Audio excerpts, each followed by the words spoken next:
وہ جنگ کے موقع پر پڑا ہے، وہ حالات ناسازگار تھے، اور اللہ کے رسول کے 70 صحابہ جن کو اللہ کے نبی نے بھیجا تھا کافروں نے قتل کر دیا۔ تب اللہ کے نبی صلی اللہ علیہ وسلم نے اس موقع پر رکوع کے بعد اٹھ کر ایک ایک کافر کا نام لے لے کر آپ نے بد دعا دی، وہ رکوع کے بعد جنگ کے حالات میں۔ لیکن عام نمازوں میں عشاء کی نماز کے بعد وتر کے بعد آپ نے جو دعائے قنوت پڑھا وہ رکوع سے پہلے پڑھا۔ ہم نے کہا امام شافعی میں تمہاری عزت تو کرتا ہوں لیکن آپ کی بات حدیث سے ٹکرا رہی ہے، ابو حنیفہ رحمت اللہ علیہ کی بات حدیث سے مل رہی ہے، اس موقع پر میں ابو حنیفہ کی بات مانوں گا۔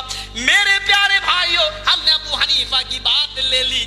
آج تم ہم سے کہتے ہو کہ ہم ابو حنیفہ کو نہیں مانتے، بہت سے مسئلے ابو حنیفہ کے ٹکرا جاتے ہیں، اس لیے کہ دیکھیے قرآن کہہ رہا ہے ابو حنیفہ رحمت اللہ علیہ، سب زور سے بولو سب، رحمت اللہ علیہ، اللہ تیری کروڑوں رحمتیں ہوں امام اعظم کے اوپر، تیری کروڑوں برکتیں ہوں امام صاحب کے اوپر رحمت اللہ علیہ۔ سنیے کیا کہتے ہیں، کیا مسئلہ ہے؟ کہتے ہیں کہ ایمان نہ گھٹتا ہے نہ بڑھتا ہے، ایمان اپنی جگہ پر رہتا ہے، سب کا ایمان برابر ہے، نہ گھٹتا ہے نہ بڑھتا ہے۔ ہم نے کہا امام صاحب سے یہ غلطی ہو گئی ہے، اللہ تعالیٰ ان کے درجات بلند فرمائے، ان کے اس تحقیقی میدان میں جو غلطی ہوئی اللہ اس کو معاف فرمائے۔ ہم نے دعائیں خیر ان کے لیے کی اور اس کے بعد میں کہا نئی قرآن ہمیں اس بات کی تعلیم دیتا ہے اذا تلیت علیہم آیاتہ زادتہم ایمانا، جب اللہ کی آیتیں لوگوں کے سامنے پڑھی جاتی ہیں، قرآن پڑھا جاتا ہے تو ان کے ایمان میں زیادتی ہو جاتی ہے، یعنی ایمان گھٹتا ہے ایمان بڑھتا ہے۔ آج ہم چور ہیں، ڈکیت ہیں، کل ہم نمازی بن گئے، تہجد گزار بن گئے، ظاہر بات ہے کہ پہلے سے زیادہ ایمان ہمارے اندر ہو گیا۔ ہم نے کہ نمازی ہیں، تہجد پڑھتے ہیں، اچانک ہم بگڑے اور ہم شرابی اور جواری ہو گئے، اس کا مطلب یہ کہ ایمان ہمارے اندر سے کم ہو گیا۔ اگر سب کا ایمان برابر مانے تو پھر میرے بھائیوں، پھر تو جو ایمان ابو حنیفہ رحمت اللہ علیہ کے پاس تھا وہی ایمان ہمارے پاس، ایمان نہ گھٹتا ہے نہ بڑھتا ہے، یعنی ایمان میں وہ بھی برابر ہم بھی برابر۔ پھر ایمان نہ گھٹتا ہے نہ بڑھتا ہے تو کیا یہ عقیدہ رکھو گے کہ جو رسول کا ایمان تھا وہ ہمارا ایمان ہے، جو صحابہ کا ایمان تھا وہ ہمارا ایمان ہے، جو تابعین و تبع تابعین کا ایمان تھا وہ ہمارا ایمان ہے؟ نعوذ باللہ من ذالک، ہم تو محمد رسول اللہ کے پیر میں لگی ہوئی مٹی کا مقابلہ نہیں کر سکتے، چاہے کہ ہم اپنا ایمان محمد رسول اللہ کے برابر بنائیں۔ اور لوگوں شوق سے تم بناؤ، ہماری حیثیت نہیں کہ ہم اپنا ایمان محمد رسول اللہ کے برابر کر لیں، ہمارا ایمان نہیں۔ اے اللہ کے اے نبی تقدم من ذنبہ، تیرے تو سارے گناہ جو پہلے ہوئے جو اگلے پچھلے سارے گناہ اللہ نے معاف کر دیے، یعنی تیرے سے تو کوئی گناہ ہے ہی نہیں، تو معصوم عن الخطا ہے۔ جب میرا نبی معصوم تو ہم تو معصوم نہیں ہے، تو معصوم اور معصوم عن الخطا اور غیر معصوم یہ دونوں برابر کیسے ہو سکتے ہیں؟ معصوم اور غیر معصوم کا ایمان برابر کیسے ہو سکتا ہے؟ یہاں میرے بھائیوں تلوار چل رہی ہے، حضرت خبیب کو سولی کے نیچے لٹکایا گیا ہے، ایک دشمن رسول نے نیزہ نکالا، وہ نیزہ یہاں سے داخل کیا، یہاں پار کر دیا۔ حضرت خبیب کہتے ہیں اللہ اس موقع پر مجھے ثابت قدم رکھنا، میرا ایمان کہیں پھسل نہ جائے۔ کافروں نے کچوکا لگایا، اے خبیب اب تو اچھا لگ رہا ہوگا، سوچ رہے ہوگے کہ محمد میری جگہ پہ ہوتے اور میں بچ جاتا، وہ مارے جاتے۔ حضرت خبیب کہتے ہیں اپنی زبان کو اے کافروں لگام دو، تم نہیں جانتے کہ میں کیا سوچ رہا ہوں، تم کہتے ہو محمد مر جائے میں بچ جاؤں، یہ سوچ رہا ہوں، ارے میں تو یہ سوچ رہا ہوں اگر میرے نبی کو میرے سامنے لا کے کھڑا کر دو اور کہہ دو اے خبیب صرف نبی کے پیر میں کانٹا چبھو لینے دے میں تجھے چھوڑ دوں گا، اللہ کی قسم میں یہ بھی پسند نہ کروں گا کہ میری جان کے بدلے میں نبی کے پیر میں کانٹا بھی چبھویا جائے۔ غور کرو میرے بھائیوں، کیا اس صحابی کا ایمان اور ہمارا ایمان کیا دونوں برابر ہو سکتے ہیں؟ ہم نے کہا امام صاحب کی یہ بات میں نہیں مانوں گا، اگرچہ وہ بہت بڑے امام تھے لیکن قرآن سے ٹکرا رہی ہے ان کی بات، ہم ماننے کے لیے تیار نہیں۔ بتاؤ کون سا جرم کر دیا ہم نے؟ بتاؤ، قرآن کی تو حفاظت میں بولا ہوں، مجھے صرف اتنا بتا دو کہ کون سا جرم میں نے کر دیا۔ میں نے اتنا ہی تو کہا ہے کہ اب شوہر بیوی کو غسل دے سکتا ہے، انتقال کے بعد بیوی شوہر کو بھی غسل دے سکتی ہے۔ آپ نے کہا ہنگامہ ہو گیا، میں نے کہا کون سا ہنگامہ ہو گیا؟ تم نے کہا نکاح ٹوٹ جاتا ہے، میں نے کہا حضرت علی نے فاطمہ کو غسل دیا وہ نکاح کیوں نہیں ٹوٹا؟ ابو بکر کا ان کی بیوی کے ساتھ نکاح کیوں نہیں ٹوٹا؟ تم نے کہا دلیل سے بات نہ کرو، یہ وہابیوں کی عادت ہے۔ ہم نے کہا ٹھیک ہے تم جو چاہو کہو، ہم کو تو دلیل دے دو نکاح ٹوٹنے کی، ہم کل سے مان لیتے ہیں۔ میرے پیارے ساتھیوں، اللہ کی قسم مجھے بتاؤ تو صحیح، تم نے کہا نماز جنازہ نماز نہیں ہے، ہم نے کہا تم سورہ فاتحہ پڑھ لیا کرو، تم نے کہا وہ نماز ہی نہیں تو سورہ فاتحہ کیوں پڑھوں؟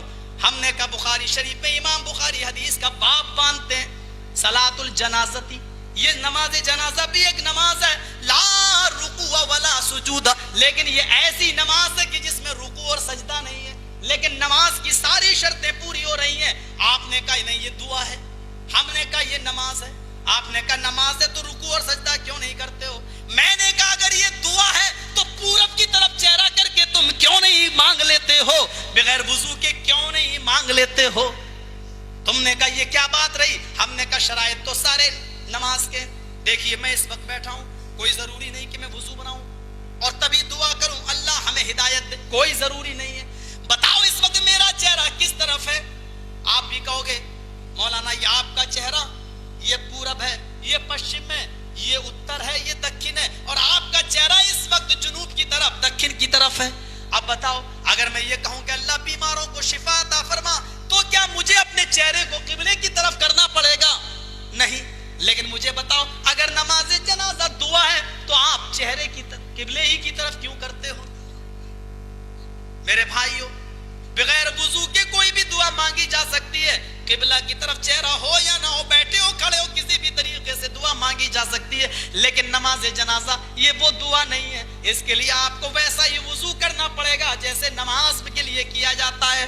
اس کے لیے آپ کو قبلے کی طرف چہرہ کرنا پڑے گا، اس نماز کے لیے، اس دعا کے لیے آپ کو وہ نیت بھی کرنا پڑے گی کہ ہم فرض نماز، سنت نماز، یا یہ میں کسی کے جنازے کی نماز پڑھ رہا ہوں، یہ دل میں نیت کرنا پڑے گی۔